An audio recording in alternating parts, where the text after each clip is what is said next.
La descripción detallada parece casi inconfundible al día de hoy. El cielo desvaneciéndose en un instante. Fuego y humo enrollándose creando un vacío, formando pilares de humo que se extienden por toda la estratosfera, oscureciendo el sol, la luna y las estrellas.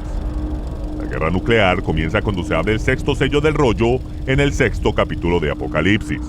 Si seguimos esta interpretación hasta su conclusión lógica, el sonido de las primeras 6 trompetas detalla la devastación de la guerra termonuclear y sus consecuencias. Al igual que el legendario ave fénix, que adorna la fachada del Consejo de Seguridad de las Naciones Unidas, el nuevo orden mundial corrupto surge de entre las cenizas. En generaciones pasadas, hubo gente que inventó interpretaciones, pero no vivió para ver el momento de su cumplimiento. Esas expectativas desactualizadas pasaron a sus descendientes. Se pensaba que las máquinas de guerra del siglo XXI, representadas en la quinta y sexta trompeta, eran monstruos que fueron especialmente creados para castigar a los habitantes de la Tierra con la ira de Dios. Pero la ira de Dios no se derrama sino hasta después de la séptima y última trompeta, cuando se reúnen a los fieles en el mar de vidrio mezclado con fuego. En realidad, es la humanidad la que ha creado langostas voladoras blindadas, caballos de hierro que escupen fuego, humo y azufre, y otros monstruos mecánicos de la guerra moderna. Lo han hecho en su búsqueda insaciable de dominio global, o en defensa justa contra los tiranos lunáticos que intentan establecer su versión de la utopía. La interpretación que presenté ante ustedes no la heredé, ni la elegí, sino que fui escogido para revelar esta interpretación. La guerra que se aproxima, para la cual el mundo se está preparando, fue mostrada hace casi 2500 años al profeta Zacarías y hace casi 2000 años a Juan en la isla de Patmos. Ambos hombres fueron llevados hasta el futuro, día del Señor.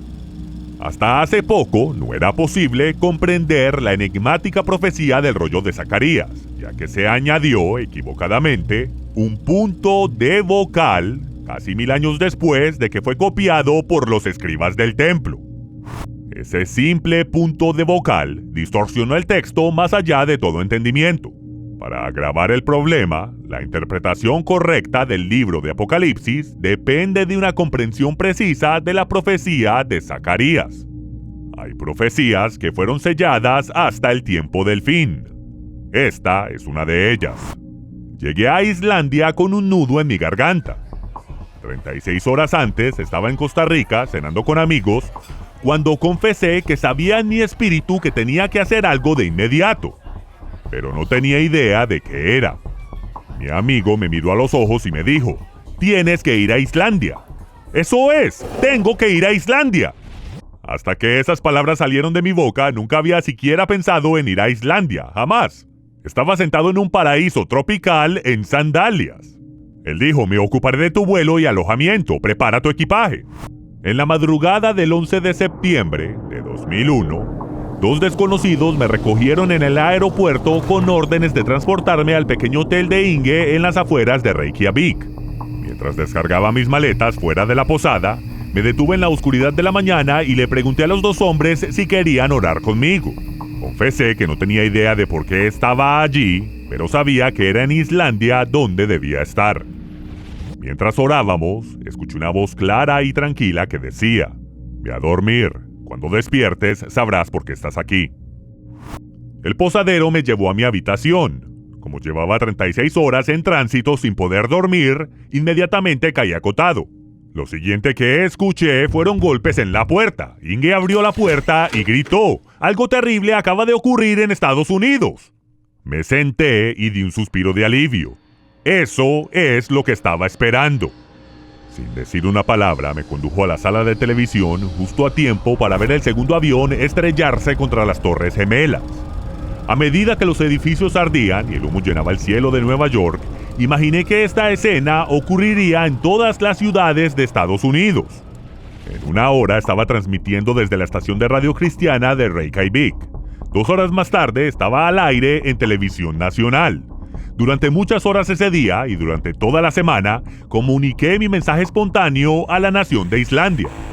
La guerra que se aproxima contra Israel dará inicio al Día del Señor e iniciará el cumplimiento intermedio de las fiestas de otoño. Esto dará como resultado la aparición del Arca del Pacto, y en ese momento el Mesías confirmará el pacto para comenzar los últimos 7 años de esta era. Es hora de prepararse. Esto está a punto de empeorar. Al final de la semana, el Museo Marítimo Nacional estaba lleno. No cabía más gente a medida que les contaba la confesión de Shlomo Goren, el rabino principal del Estado de Israel. El Arca del Pacto nunca se perdió. Fue escondida deliberadamente en el monte del templo, el monte Moriah. El rabino Goren no estaba hablando según la tradición judía. Él afirmó enfáticamente que había visto el arca con sus propios ojos. Ese día aclaré que la interpretación errónea de la confirmación del pacto dicha a Daniel por el ángel no tiene nada que ver con un trato de paz del anticristo con Israel. Aclaré que es el Mesías quien confirmará el pacto que fue ratificado cuando su sangre ungió lo más santo, el arca del pacto. Pasé horas detallando el escondite del arca por Jeremías durante el asedio de Nebuzaradán, lo que pasó con el arca del pacto el día de la crucifixión de Yeshua y las profecías de Jeremías y Juan sobre la aparición del arca en los últimos días. Al final de mi conferencia, una mujer se paró entre la multitud y pronunció unas palabras que me hicieron sentir escalofrío. Yo pensé que usted nos contaría la relación entre los pilares de bronce del templo de Salomón y los edificios de las Torres Gemelas. Agarré el podio para estabilizarme. No sabía que iba a contarles algo con respecto a eso, pero hay algo allí. Simplemente no sé qué es todavía.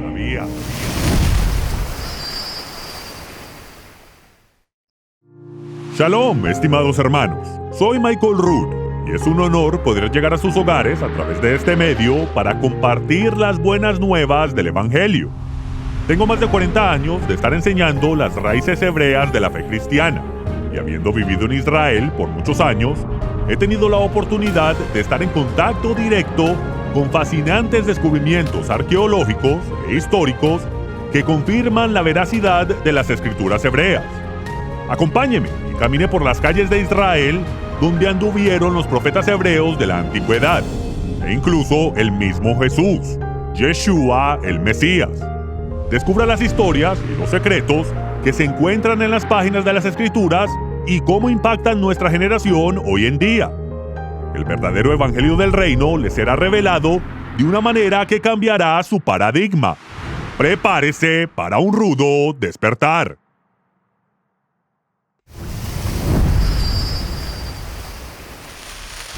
Llegué a Israel 2 días antes de la fiesta de tabernáculos, tan solo 2 semanas después del colapso de las Torres Gemelas.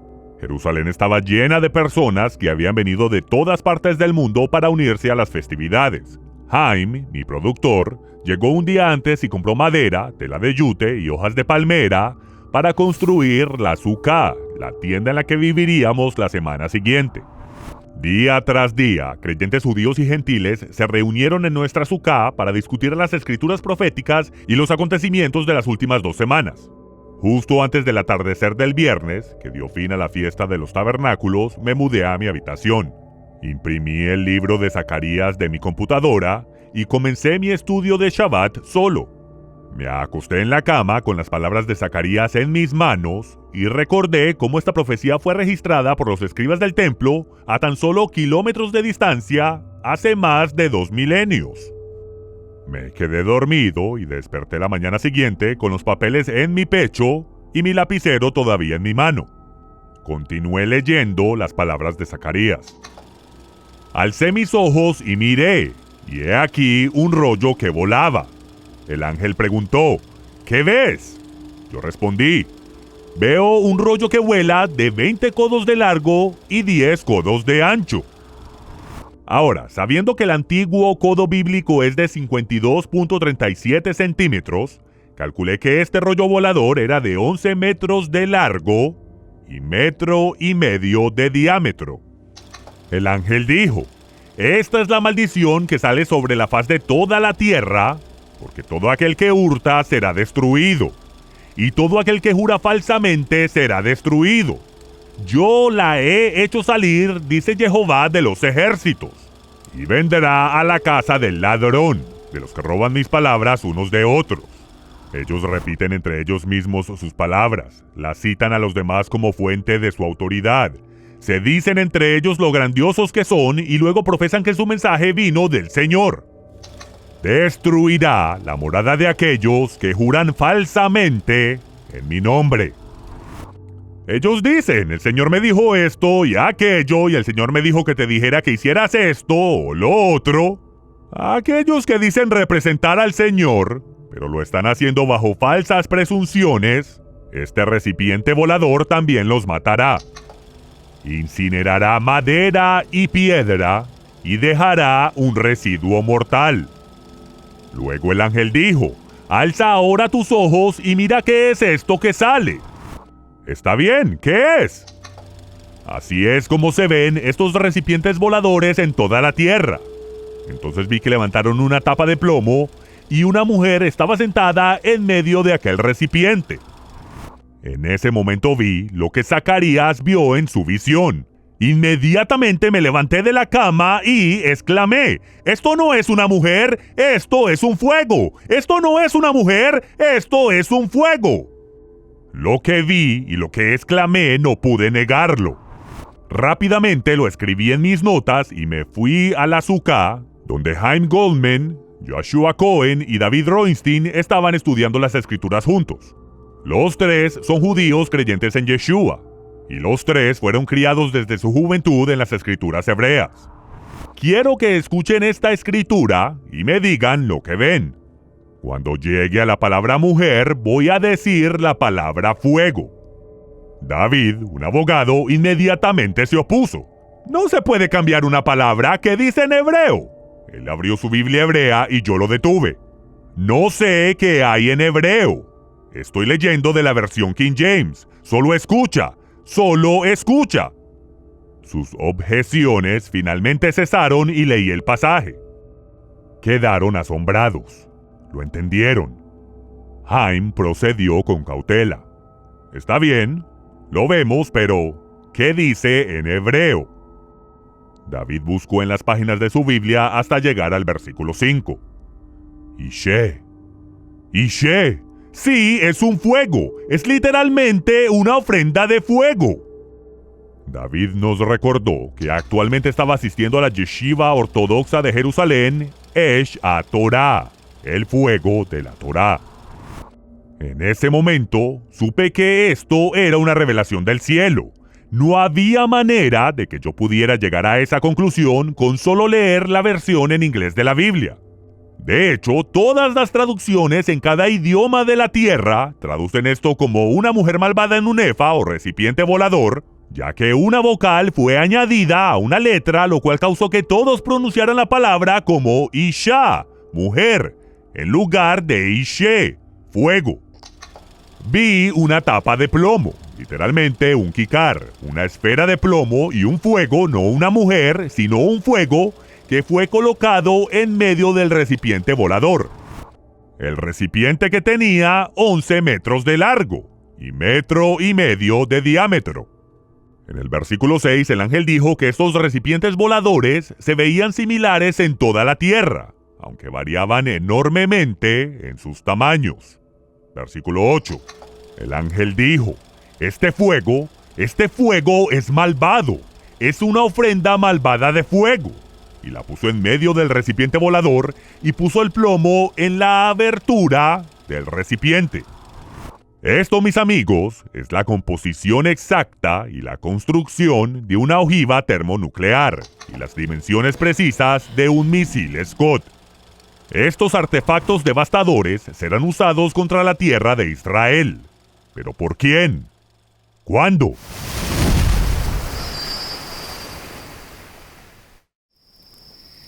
¿Saben? Hay más cosas aquí de las que se ven a simple vista. Hay cientos de horas invertidas detrás de cámaras en el guión, el rodaje, la edición, el maquillaje y la iluminación. Cada episodio de los Evangelios Cronológicos llega a todo el mundo con el verdadero evangelio del reino que Yeshua, Jesús, enseñó. Esta es la historia más grandiosa jamás contada. Una historia que está cambiando vidas alrededor del mundo. Los evangelios cronológicos está siendo visto en varios continentes todos los días de la semana. Pero nada de esto sucede sin el apoyo financiero de nuestros patrocinadores. Esta es su oportunidad para dejar un legado que cambiará la eternidad de miles de personas alrededor del mundo. Acompáñenme y hágase un patrocinador de los evangelios cronológicos. El Apocalipsis.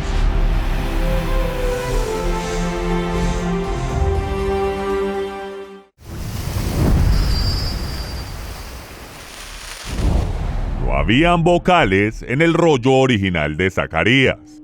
Y en el momento que fueron añadidas, nadie podía haber imaginado que un recipiente cilíndrico volador de 11 metros de largo y 1,5 metros de diámetro, con una ofrenda malvada de fuego envuelta en plomo, mataría a la gente y destruiría edificios enteros, incluyendo madera y piedra, y dejaría atrás un residuo mortal. El 17 de diciembre de 1903, los hermanos Wright hicieron volar un vehículo de madera y tela en Kitty Hawk, Carolina del Norte. En ese momento, nadie podría haberse imaginado que tan solo 66 años después, el 20 de julio de 1969, Neil Armstrong pisaría la luna. Para un escriba en el siglo VI, tal vez una mujer malvada en un recipiente volador con una tapa de plomo tenía más sentido que al día de hoy. Pero hoy en día, las bombas nucleares y los misiles Scud son parte de la vida cotidiana en Israel. Hay más de 60,000 misiles que apuntan hacia Israel en este mismo momento. A diferencia de los escribas que transcribieron la visión profética de Zacarías, tengo experiencia personal con bombas nucleares. En 1973, mi trabajo en el Cuerpo de la Marina de los Estados Unidos era vigilar armas nucleares en el recinto de la Estación Aérea Naval Cecil Field en Florida y escoltar a los misiles cuando eran transportados hacia el campo de aviación. Nos manteníamos en guardia, listos para cualquier ataque, a medida que las armas nucleares eran montadas en los sujetadores de los jets y transportadas a los portaaviones en el Océano Atlántico. Desde entonces la base fue cerrada y mi trabajo desclasificado. Ahora tengo la libertad de hablar sobre las cosas que hice y de exponer las cosas que Zacarías vio en su visión. Luego miré hacia arriba y salieron 2 fuegos. El viento estaba bajo sus alas y tenían alas como una cigüeña. Y aquellos, los 2 fuegos, levantaron el recipiente de la tierra hacia los cielos. Por más de una década viví en las alturas occidentales del Gran Valle de la Grieta con vista al Mar de Galilea, el lago de agua dulce de menor altitud en el planeta. Esta grieta, de más de 4.800 kilómetros en la corteza de la Tierra, es el camino migratorio de la magnífica cigüeña blanca. Zacarías y yo vimos estas aves gigantes migrar año tras año. Con un suave movimiento de sus alas, la cigüeña levanta vuelo, toma las corrientes de aire caliente y se eleva hasta desaparecer de vista. Un cilindro volador con alas como una cigüeña que es levantado de la tierra por 2 fuegos es algo que observé muchas veces. En el momento en que ese jet salía de la pista con ese fuego maligno contenido en plomo, se completaba el trabajo del marino. Entonces le pregunté al ángel, ¿dónde están llevando este recipiente con el fuego maligno contenido en plomo? Él dijo, a un lugar construido para él, en la tierra de Sinar. Ahí va a ser establecido y será colocado sobre su propia base.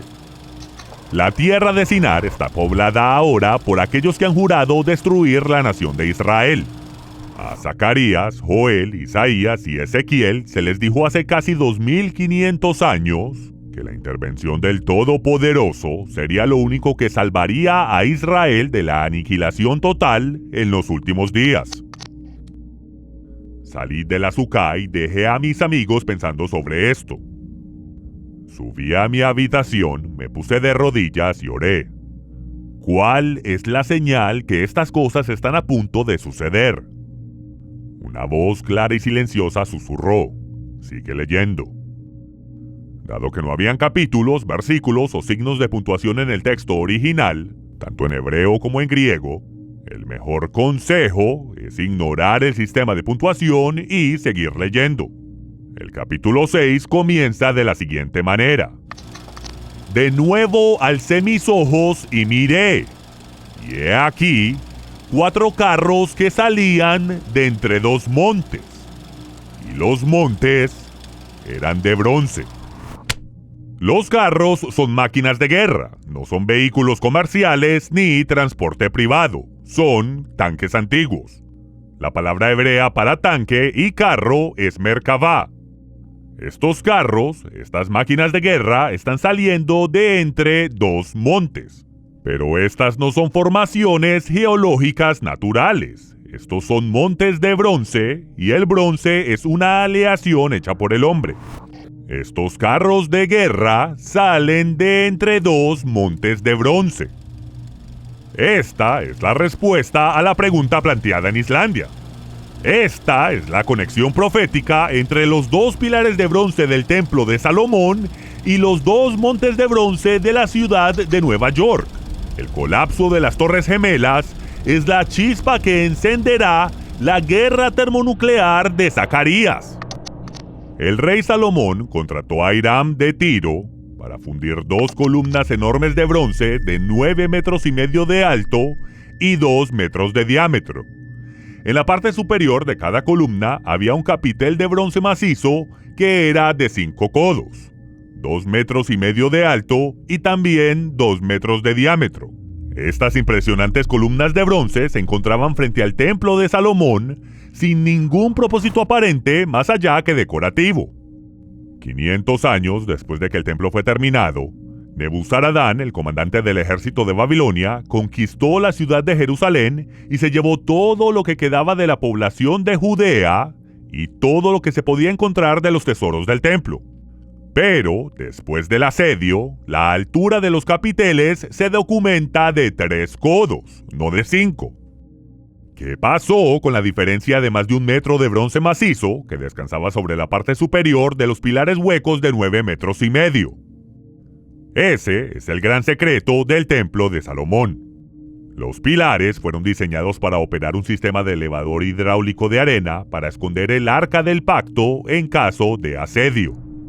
Esos 2 capiteles descendían en las columnas huecas llenas de arena que operaban un sistema de palanca inversa que permitía que todas las vasijas de oro fueran sacadas del lugar santísimo. A Jeremías se le instruyó, en una revelación a través de un sueño, transportar el oro a través de los túneles subterráneos y asegurar el arca en una bóveda de piedra preparada por Salomón 500 años antes. Hace 2500 años, Zacarías vio una visión de las Torres Gemelas. Fueron una vez los 2 montes más grandes del mundo hechos por el hombre. El sol reflejándose en sus ventanas polarizadas las hacía parecer de bronce. El día que los 2 montes de bronce colapsaron, los 4 Merkabot, 4 carros de guerra, fueron liberados de entre las ruinas humeantes de las Torres Gemelas. Al día siguiente, los titulares en toda la nación decían: Estados Unidos está en guerra. La Tercera Guerra Mundial había empezado. Los Estados Unidos de América lanzaron su ataque contra la antigua Babilonia. En el templo de Salomón, el descenso de los capiteles de bronce abría el túnel subterráneo en el que el sacerdote escondía el arca del pacto y las vasijas de oro del templo. En la ciudad de Nueva York, el colapso de los montes de bronce hechos por el hombre, de la misma manera, hizo necesario que cientos de millones de dólares en oro fueran trasladados de las bóvedas subterráneas de las Torres Gemelas a través de un túnel subterráneo a un lugar secreto. El colapso de los 2 montes de bronce en Nueva York pronosticó un derrumbe financiero, dio inicio a la guerra que eventualmente traerá a todas las naciones contra Israel, y al final, esa guerra requerirá la intervención del Todopoderoso y dará como resultado la aparición del Arca del Pacto, la esperada confirmación del pacto en Yom Kippur y el regreso de todo Israel de su exilio de más de 2000 años. Las fiestas del Señor son sombras proféticas de cosas buenas que vendrán.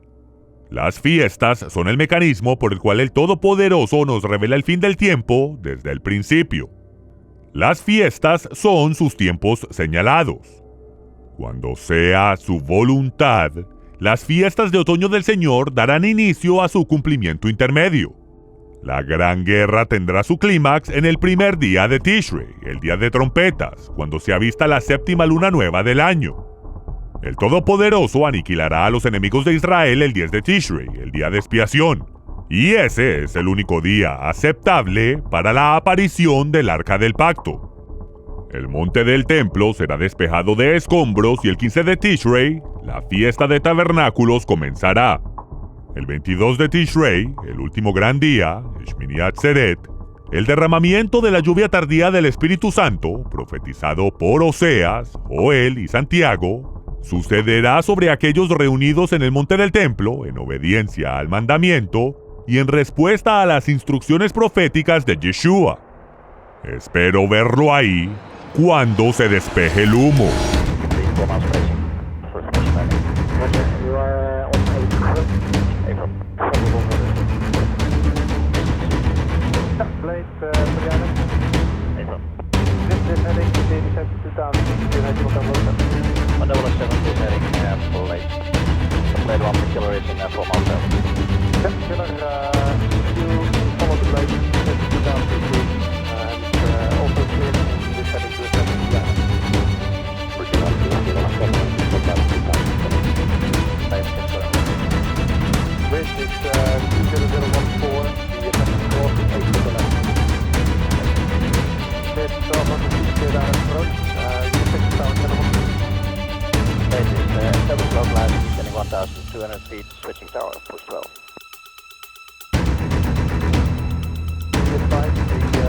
Maximum cross is now going to 1.